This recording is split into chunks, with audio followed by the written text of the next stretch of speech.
Welcome to 5 Questions with a Feminist. I'm Gina Dent, and I'm here with Kristen Kovaletz. Kristen is now an Associate Director of Advancement at the Michael J. Fox Foundation for Parkinson's Research. Kristen is a Feminist Studies major who graduated from UCSC in 2015 and went on to receive an MBA from the University of Southern California in 2019. Today, Kristen is the Associate Director at the Michael J. Fox Foundation, but previously she held nonprofit fundraising roles at the Los Angeles Regional Food Bank, the American Jewish World Service, and Planned Parenthood Los Angeles. Welcome, Kristen. It's so great to see you again after. So tell us about your current profession and about the work you do. Yeah. My career is in nonprofit fundraising, so I have worked in various capacities for a handful of organizations, mostly here in the greater Los Angeles area, as a fundraiser. So my career started at Planned Parenthood here in LA, serving the health centers throughout LA County. And I worked in a role where I was fundraising major gifts from high net worth families throughout the county who shared the values of Planned Parenthood and wanted to increase our access to care.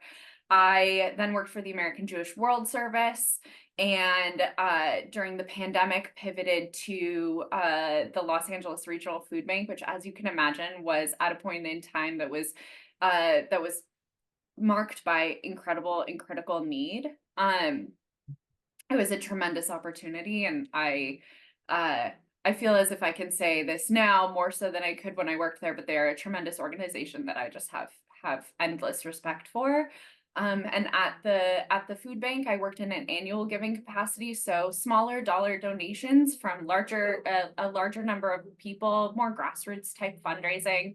And this was really important at that time during the pandemic when people were really looking for ways that they could help their community while they were trying to stay safely at home. About a year and a half ago, I left the food bank, and now I serve the entire West Coast of the United States for the Michael J. Fox Foundation for Parkinson's Research. We fund new and emerging and exciting science in the field of neurology writ large, but specifically serving the Parkinson's and Parkinsonian population. And I meet with mostly high net worth families in LA, in San Francisco. I think of my territory as being from Alaska to Hawaii all the way down the West Coast. So for my team based in New York, they look at us on the West Coast as just being, free-spirited, wonderful people. And it's a real joy to do this work and to really serve that community. I'm not just hobnobbing with wealthy individuals. I also act as an ambassador to the entire Parkinson's community here on the West Coast. Wow. So I'm thinking about the work you're doing. Let's go back. What made you become a feminist studies major? I've been thinking about it as well in preparation for this interview. And I think that I look back to my childhood. I grew up in Southern California in a very, by and large, a very conservative community. My family was not particularly conservative, but I definitely felt a bit like a fish out of water amongst my friends, amongst my peers, going to school, growing up, going to, sports and dance and all of that. I felt very different than my peers. And I felt as if when I had an opinion about something, and I was growing up in the era of like post 9/11 and the Iraq War and the Bush years, and I felt as if I always had my armor up. And I was always having to justify and fight for the beliefs that I held. And I was always on the offensive. And when I was thinking about college, and college was this opportunity to go somewhere new, be around a new group of people, really dig into a specific point of study, I was really looking to take my armor down and be amongst a group of people who maybe didn't necessarily just rubber stamp everything I had to say, but didn't immediately fight me on those things, because I thought of college as the opportunity to be able to expand the beliefs I already thought that I had, without always having to push back against them. So I was looking to expand on these feelings that I had grown up being treated as if they were so radical. I was looking to expand on those beliefs and be able to better articulate why I felt the way I did about the world. And when I learned about the Feminist Studies department at Santa Cruz, when I learned how we articulated ourselves differently than maybe a women's studies program elsewhere, I was incredibly hooked, because it felt like it was putting puzzle pieces into place that I had always been looking for to better articulate why I felt the way I did about the world. And that was massive. That was huge for just my mental health, truly. Well, I wonder, in case anyone's watching who may be considering declaring or declaring even before they enter, did you know you were going to be a feminist studies major when you actually enrolled? I did. Matriculated? You I did? did. I did. When I was submitting my application, I think that I don't know if I toured the university, and I couldn't tell you if maybe the tour guide I had was a feminist studies major, or maybe was familiar with the humanities department in general. But I recall her speaking really highly of it, and when we were passing the maybe the humanities portion of campus, and I remember being very hooked by that. And immediately Santa Cruz was my first choice. It was the place that I was waiting with bated breath to receive notice of admission to. And I knew the second I got the email that, sorry, UC Riverside, but I was going to be leaving Southern California and heading north, much to the chagrin of my parents. So, yeah. Well, at least you weren't too far. Not too far. Could have been worse. Well, it sounds like maybe for you, this was different for others. I mean, do you feel that being a feminist studies major influenced your professional goals? Or it sounds like you might have already been in that direction. I think that it did influence it, in the fact that I think that it really solidified and it really firmed up things that I believed all the while. I knew going into I knew from a very young age that I wanted to do work that I felt like was a positive net impact on the world. And I didn't quite know what that looked like yet. I think when people asked me what I wanted to be when I grew up, other than wanting to say that I wanted to be the boss, which I think was the youngest sibling coming out in me, I really wanted to do good work for the world. I wanted to leave a positive impact, and I didn't know necessarily what that positive impact would be, but I knew that I think I quickly realized the feminist studies department was going to give me a set of ethics that would help lead me to a career that would, that would have a net positive benefit on the world.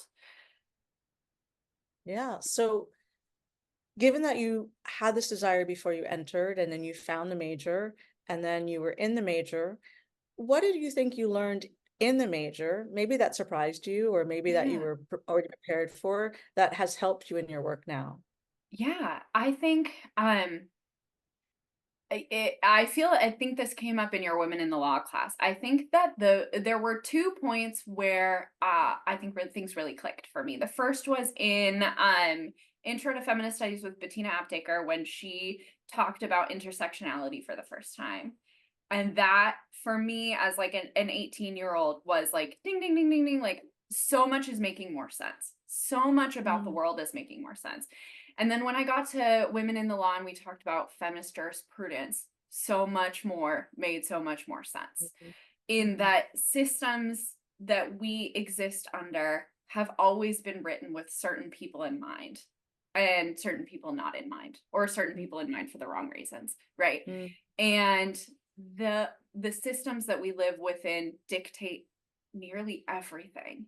And it is better to it is much, I think we gain a lot by being able to recognize the systems of oppression that exist, and how they shape the world, and how they shape your world and my world in different ways, how they might shape a neighbor's world entirely differently. And I it's something that I talk about truly in the day-to-day work that I do at the foundation, which is very interesting for me because I feel like my career has gotten maybe less and less politically motivated as I left Planned Parenthood, I left the food bank, I left the World Service, and now I'm at Michael J. Fox, which is, by and large a nonpartisan organization. Parkinson's doesn't matter who you voted for doesn't care who you voted for president.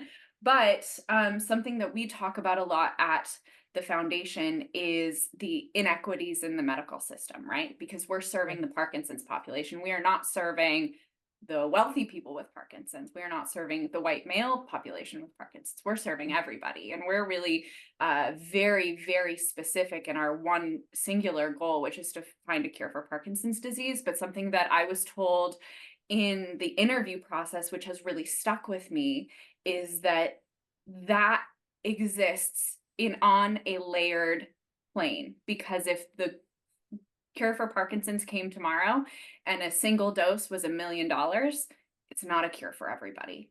Or if the cure for Parkinson's came tomorrow and it impacted the genetically Caucasian male population, but not anyone else, it's not a cure for Parkinson's. Our job isn't over.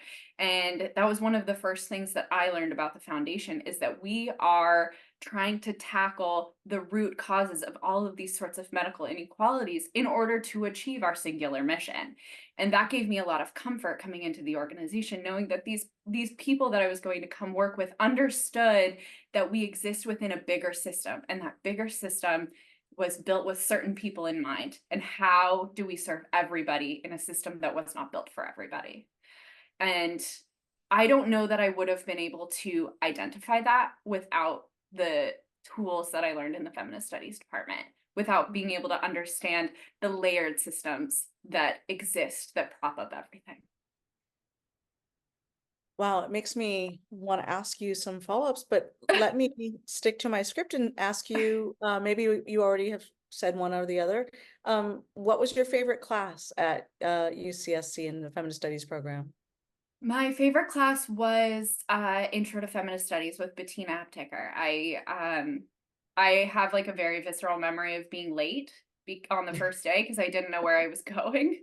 It was like semester 1 and I had a map. I had a physical map. I didn't have a smartphone yet, and which is crazy to think about, but I just didn't know where I was going. And being late to that class on day 1, I didn't realize it yet, but it was a kiss of death because every single seat was full and every single stairwell was full. And I ended up sitting on the floor in front for the entire class with my notebook open. But truly, I was never late to that class again, and I always had a seat moving forward. But I think it was this incredible moment where I realized that I wasn't alone. I was not alone in the world. I was not alone in my beliefs. In fact, there were people who knew a lot more than I did, and we were all enthusiastic about it. And no one was there making fun of me for being in a feminist studies classroom, like maybe some of my peers back at home had led me to believe. So, Well, so I love the idea of and we think about that course and how many thousands and thousands of people went through that course, and it's great to hear about it now, that it's no longer offered in that exact format. And I wonder if you could tell us what the most important thing you think you learned as a major was. well, that's a good question. I think the and maybe I sort of already touched on this, but the thing I learned a couple things. I think first, the concept of intersectionality, the concept that these systems of oppression are layered and impact the entire world, is probably the biggest takeaway I had from the program. But I think the greatest skill I got out of the program was really being able to learn how to articulate my beliefs in a way that wasn't combative, because I really want to bring people into my school of thought. I don't want to isolate individuals who are learning, who don't have all of the answers yet, but maybe want to gain them and are going to say something out of turn first, or maybe without realizing it. It really taught me how to better articulate and understand what I believed, and understand the history behind what I had always felt to be true, and be able to articulate that to other people and bring people into the fold, be a little bit more persuasive maybe in my arguments than I was as a teenager who felt as if she was kind of having to fight back against the people who maybe disagreed with her.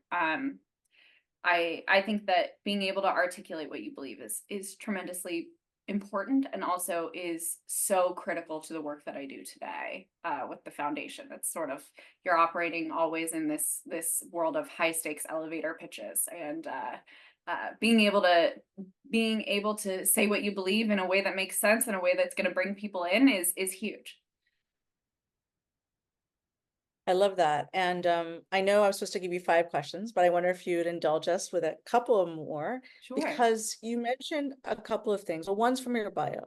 You left Santa Cruz, and I think you're an unusual feminist studies major in the sense that you did an MBA I did. afterwards. I did. And I Yeah. wonder if you could tell people what it might be like to move from our program into that degree. Yeah, I mean, it was a very interesting transition. The transition it was multi-layered in and of itself. It was, a graduate program is obviously different than an undergraduate program in that it's diving in to a field of study really intensely, but also I moved from a public school to a private school, which was also its own very interesting experience, and I moved into a business program. I remember I asked a professor at UC Santa Cruz to write me a letter of recommendation. And as I was sort of beginning to enter this program, and I remember that she had pause, which I respect. She had pause because she didn't want to write me a letter of recommendation for a program that she did not necessarily agree with. Which I am glad that we had this conversation. I think it was very eye-opening. And the thing that the reason that I went to business school, or the reason that I wanted to pursue business school, other than, I think the youngest sibling in me just wanting to grow up and be the boss, was that I firmly believed that you have to take economics and statistics and all of these heinous things in business school. But the thing that I really took away, the thing that I really wanted to learn, was how to communicate with other people and how to be an influential leader, right? Because people go to business school in order to learn how to be the boss, learn how to be the influential leader. And when I was meeting with this professor and we were talking back and forth about why I wanted to do this program, I kind of said that and I had been very new in my career, but I had leaders within organizations that I'd worked for, even as a barista or a retail associate at a job in college or in high school. I had bosses that were cruel. And they were cruel because that was a learned behavior, because maybe their boss had been cruel, or they had learned how to treat people beneath them in the food chain of an organization because they had been treated a certain way. And I said that I wanted the tools to break those systems, and I wanted to learn how to be a leader who could galvanize a group of individuals to serve each other and their community in a way that I think put their ethics first. And I also said there weren't a lot of people like me in these types of programs, and I wanted there to be more people like me who had this school of thought. I wanted more people like me in the C-suite of organizations. I wanted to see people who were going to put their ethics first, because I think it makes a really big difference when you're a worker and you are in an organization where the leaders have tremendous integrity, because it makes a difference when they don't. And so I said, there needs to start being people like me in these types of programs, because if we don't step up to be the next set of leaders, we know who will, right? And I think that was an exciting moment. She wrote, I would say, just kind of one of the most wonderful letters about myself I've ever read, which essentially said, she wanted more people like me to lead organizations, and she hoped that this would influence others to do so as well. And I definitely butted heads with colleagues in my MBA program, but I also think that I made a lot of friends. And I think I challenged people and encouraged people. In fact, I had an microeconomics teacher, professor, who I think I gave him a really hard time. And we ended up having, nearly weekly meetings where I was pushing back on a lot of the things he was saying and asking him to justify the things that he was telling us. And sometimes it was tough, sometimes it was fun. And then when the program wrapped, he had he threw our cohort a party at his home, which was very kind of him. And he introduced me to his wife, and he said, "This is Kristen. She's my first millennial friend. She taught me a lot." And we are still in touch. And I like to think that had I not gone to that program, I would have not given him a bunch of the tough questions that he was forced to answer, because I was persistent. So I'm really glad I did it. It taught me to be a better communicator, a better leader, and it made some of my colleagues in the course who really wanted, wanted a different outcome than me. It gave them someone to ask some tough questions to, and I was happy to be that person. So That's wonderful. And so it leads me to a last question, which has to do with the fact that you had that preparation and then have been working also in nonprofits. And I know that's a route that a lot of our graduates take. It's yeah, an area of expanding opportunities, but also complexity. totally. And I wonder if you could give a little advice to people Yeah, as they might enter those worlds. yeah. The nonprofit world is wonderful. It is a great place to be. It's the place that I'm glad that I've landed. Um, but I also think that the nonprofit world is not without its own unique set of challenges, right? And when you are finding a good place to land, um, as a person who is newly entering the career force, newly entering the workforce, um, I I firmly believe that the external mission of an organization is so important. You need to believe so firmly in the work that your organization is doing, not just if you're like a fundraiser like me and you have to speak to why someone should give us their hard-earned philanthropic dollars, but also if you are going to go do programmatic work, or even if you're going to go work in accounting for a nonprofit organization, you have to believe in the mission first and foremost. But once you know whether or not you agree with the mission of an organization, I really think it's important in the interview process and when you're starting out in a role to ask questions about the ethics of the organization. Make Mm, sure that the way that the organization is built, the way that it structures its workforce, the way that it treats its workforce is something that matches your own ethics, is something that you're going to want to spend your life in and day out, because we all exist within structures. And if the structure is holding you back, even though it's a mission that you feel strongly about, you're going to have a bad time. And mm, I would always encourage people to make sure that the fit externally, the mission of the organization, and the fit internally, the way they're going to treat you as an employee, is critical. It's critical to find those things matching up. And it's okay to say no to a role that maybe seems great if you think that mm, the ethics within the organization is not going to fit your own personal ethics. It's okay to keep looking. And you don't mm. have to take something just because it's offered to you. Um, that's, I think, the biggest tip I give anyone.